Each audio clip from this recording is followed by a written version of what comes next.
burya ngo riba ruwariraye kandi agahinda k'inkoko kamenywa n'inkike yatoreyemo. Uyu musirikare wari mu bakomeye muri Afurika y'Epfo yoherejwe muri Kongo mu bice bya Sake na za Goma. Akaga yahuriyeyo nako ntikavugwa. Ese koko byari ubutumwa bw'amahoro cyangwa byarukoherezwa mu rupfu? Nyuma yo gutavuye mu ntambara yo muri Kongo, umusirikare wa Afurika y'Epfo yaravuga amahano yabonye Sake n'Igoma: kubura ibikoresho, gupfusha bagenzi be, inzara, ubugambanyi n'ihungabana ryo mu mutwe rikomeje kumukurikirana. Iyi ni inkuru itavugwa kenshi ku butumwa bwa Samidi Yarasi. Uko M23 yateye igafata Goma, uko FARDC yatereranye abasirikare, n'impamvu bamwe mu bagarutse bavuga ko batohererejwe kurinda amahoro ahubwo bari boherejwe mu rupfu. Reba iyi nkuru kugeza mu mpera wumva kuri kwishe nyuma y'intambara itari yoroshye. Akaga abasirikare ba Afurika y'Epfo bahuye nako ni nakaga Samidi Yarasi yose yahuye nako, byaje gutuma hafatwa umwanzuro w'uko bamanika amaboko, hanyuma bose banyuzwe i Kigali basubira mu bihugu byabo n'ibikoresho byabo. Ese byagenze bite? Icyishe nyuma yo gutsindwa kwa Samidi Yarasi ndetse n'amakuru utamenye yose urayasanga hano. Uyu musirikare ati: ibishashi bye byabereye Isake biracyahungabanya umutwe wanjye, n'ubu hashize amezi arenga 6 ntashye mvuye mu gace k'intambara, ariko ntabwo ndibagirwa akaga nahuriye nako muri Kongo. Mfite impungenge ko ihungabana ryo mu mutwe riterwa n'ibikomere by'intambara rishobora kuba ryabirihoraho, cyangwa rigakomeza rikaba ryamara imyaka myinshi cyangwa ubuzima bwose igihe ritavurwa hakiri kare. N'amagambo uyu musirikare avuga atangira ubuhamya bwe. Ahera ku mahugurwa ngo bahawe mbere y'uko bajya ku rugamba hariya muri Kongo. Bari bijejwe byinshi. Mu mpera za 2023 bari mu myitozo ngarukamwaka ya Vukulome, n'imyitozo yabereye mu kigo cy'imyitozo ya gisirikare cya Afurika y'Epfo Combat Training Center muri Northern Cape.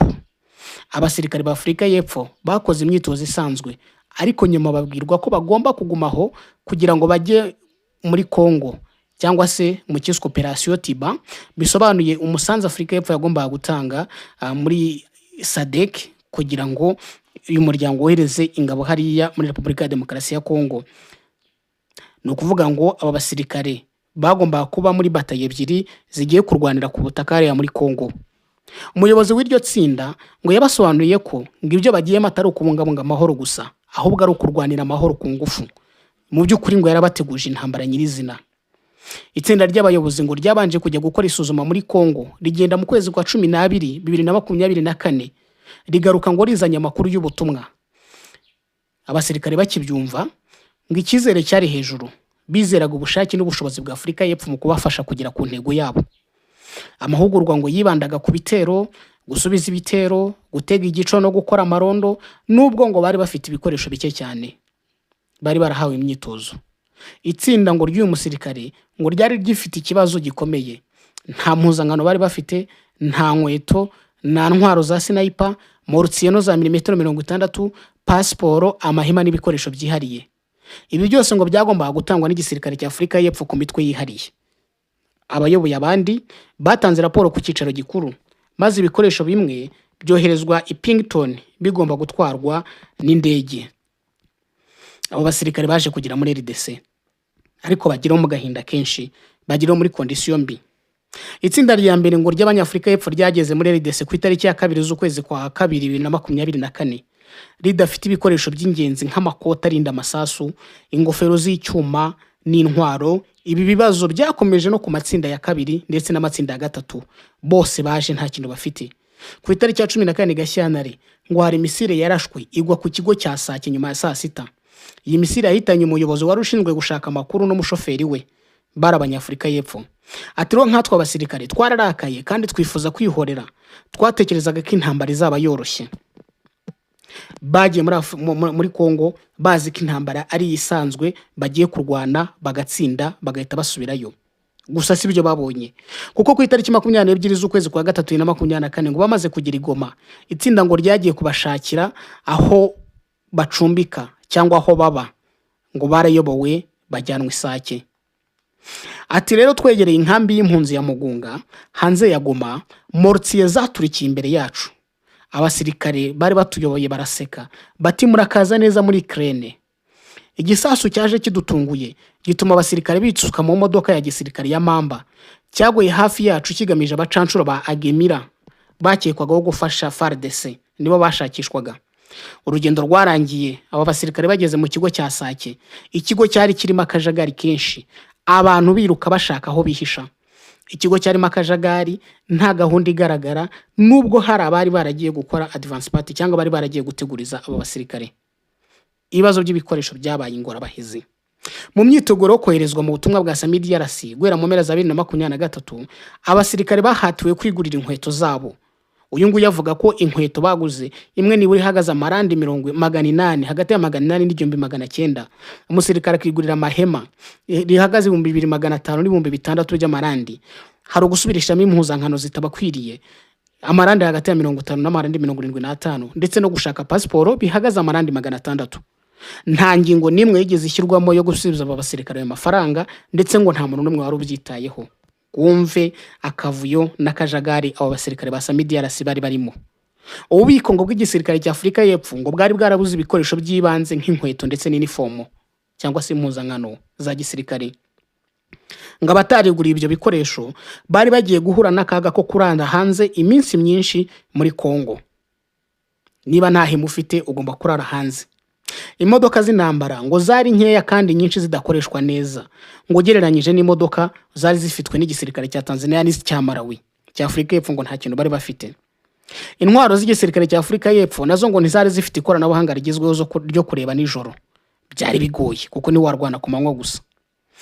Ikindi gikomeye ngo system yo kwirinda ibitero byo mu kirere ya Sky Shield ngo niyoherejwe mu ntangiriro, ahubwo ngo yaje nyuma igera i Goma.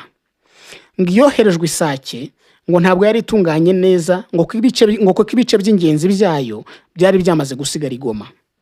Ngo iyo systeme yo kwirinda ibitero byo mu kirere iza koherezwa neza ngo yari kurokora ubuzima bw'abasirikare benshi batikiriye hariya. Radio za Kenwood nazo ngo zafatwaga mu ntambara. Mama 23 ngo yarazicakiraga bigatuma itumanaho ridakora neza, ngo nkaho habaye igico cyo ku itariki 30 Gicurasi ikimoka, ngo ntabwo izo radio zakoraga neza. Amatsinda ngo yashakaga cyangwa se amatsinda yarafite ubushake akomeye ndetse ashaka no kumenya amakuru, ndetse ngo no mu kuyashaka azwiyeho ubwo buhanga, ntabwo yigeze yoroherwa no kutagira ibikoresho. Nta mbundano ngo bari bafite pistoli, nta snipers cyangwa bamudahushwa, kandi ngo ibikorwa byabo byari bigabanyije, ntago bashaka gukora uko babyifuza. Iterambere rya 23 cyakwa avance kwa 23 ku itariki 23 Mutarama 2025 ubwo bafataga Goma ngo byari bumenyekane kare iyo amakuru akoreshwa neza kandi abo muri iryo tsinda bagahabwa ibikoresho bihagije. Ikibazo ngo gikomeye kurushaho ngo nuko nta bufasha bwo mu kirere bwari bwateganyijwe mu bihe byihutirwa nko gutwara inkomere zikomeye kwa muganga. Ibyago bahuriye nabyo Isake. Ngo guhitamo nabi aho ikigo cya Sake cyubakwa byatumye kigwa mu kaga gakomeye, kiba ikibuga cy'umwanzi n'akaga tutazibagirwa na rimwe. Ngo abandi nabo binjiraga mu gace banyuze mu nzu z'abasivili bafashijwe n'abaturage bo mu masoko cyangwa bakoraga imbere mu bigo byacu, no kuvuga haduyi zinjijwe n'abasivili cyangwa n'abaturage. Ngo abari bashinzwe gutegura ikigo baratsinzwe bikomeye. Ngo ahantu cyari kiri rwose ntago byari bikwiye yuko kiba ari ikigo cy'abasirikare kuko ngo cyavugirwaga n'abasivili cyane. Ikindi ngo ubwiherero bwari bucyugereranyije n'umubare w'abasirikare bari bahari.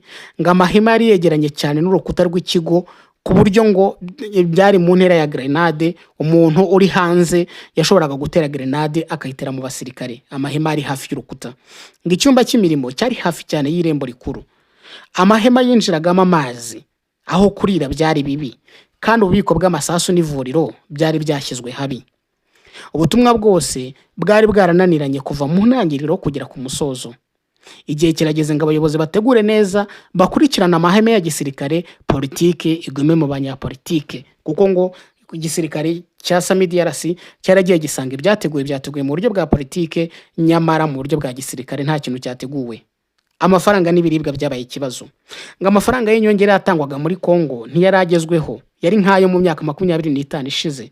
Misiyo yatangwaga nyine ari nk'iyo mu myaka 25 ishize, kandi ngo ayo mafaranga mu myaka 25 ishize yari amafaranga yo kubungabunga amahoro, nyamara SAMIDRC yari ifite inshingano zo kurwana. abasirikare ngo bahabwaga amafaranga make cyane. Hari amafaranga ngo yitwaye igihombo amarandi 761, amafaranga y'akaga amarandi 19, n'ay'akaga kihariye amarandi 29 ku munsi. Ngo nawe watekereza guha abasirikare ayo mafaranga make maze ngo yitege ko bazishima, cyane cyane ko ngigiye badafite ibikoresho bikwiye byagorana yuko bakishima batanahawe n'amafaranga menshi. Ikibazo cy'agahimbaza musyi nacyo cyabaye ingorabahizi mu byatumye SAMIDRC inanirwa ubutumwa bwayo hariya muri Kongo. Nyuma y'imirwano ngo y'iminsi 4 yatangiye ku itariki 23 Mutarama ikica abasirikare 14 ba Afurika y'Epfo, ngo ibintu byarushijeho kuba bibi. Ngo twahise tuba nk'abafunzwe na 23, turya rimwe ku munsi.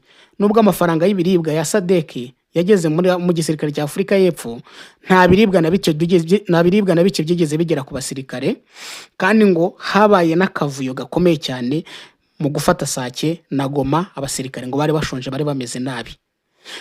Ingabo za Afurika y'Epfo ngo zananiwe gusubiza abasirikare amafaranga bakoresheje bagura ibiribwa mu mezi 3 yose.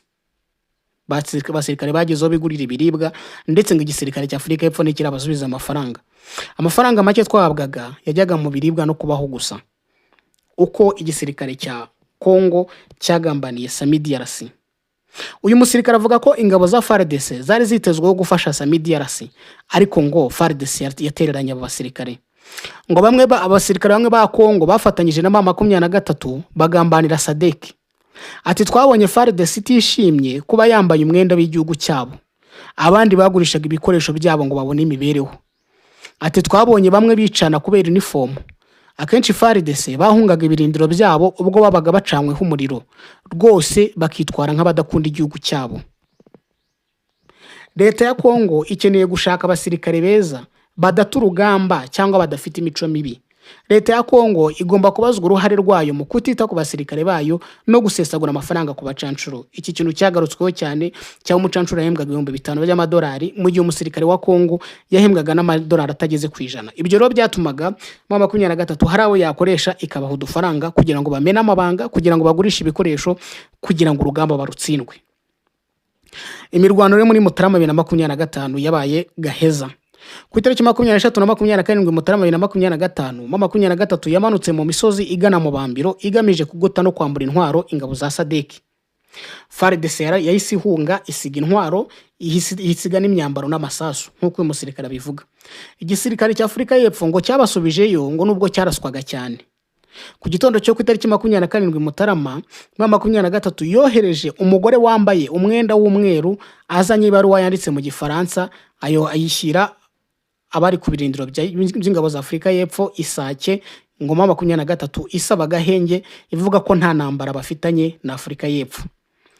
Uyu musirikare ati twazamuye ibendera ry'umweru twubahiriza gahenge bari badusabye, ariko Igoma 23 yinjiye mu birindiro nyuma yo gutakaza cyane ikwirakwiza ikinyoma ko ingabo za Afurika y'Epfo zamanitse amaboko.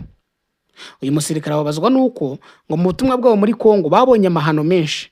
Ati inshuti zacu zishwanyagurwa n'ibisasu, gutwara abasirikare bacitse amaguru, gukusanya ibisigazwa by'abapfuye. Tugeze muri Afurika y'Epfo, igisirikare cya Afurika y'Epfo cyaduhaye iminota 30 yo kuganirizwa ku byo mu buzima bwo mu mutwe. Ati iyo minota 30 ntago ihagije. Ati mu by'ukuri ntabwo biteye ku mibereho myiza y'abasirikare. Kugeza ubu nta muhango wo guha imidari abari muri SAMIDRC wigeze ubaho. Igisirikare cya Afurika y'Epfo cyateranye abasirikare bari muri Kongo, kandi ibi bigomba gukosorwa.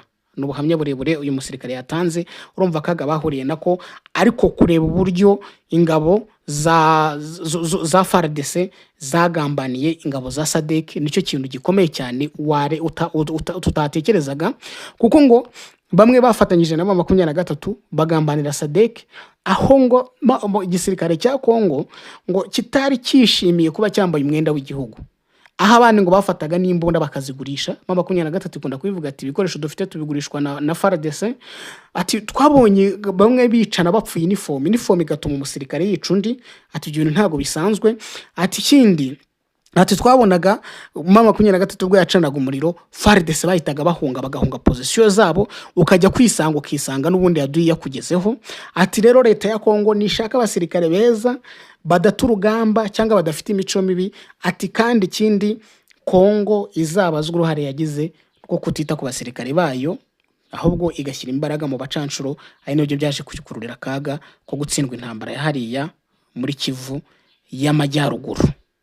Ngibyo rero ibyo umusirikare yatangaje, ni ibintu mu by'ukuri birebire cyane ariko bifite ubutumwa bitanga. Reka rero tujye muri Masisi avuga ibitero bya Wazalendo ku birindiro bya FCM23.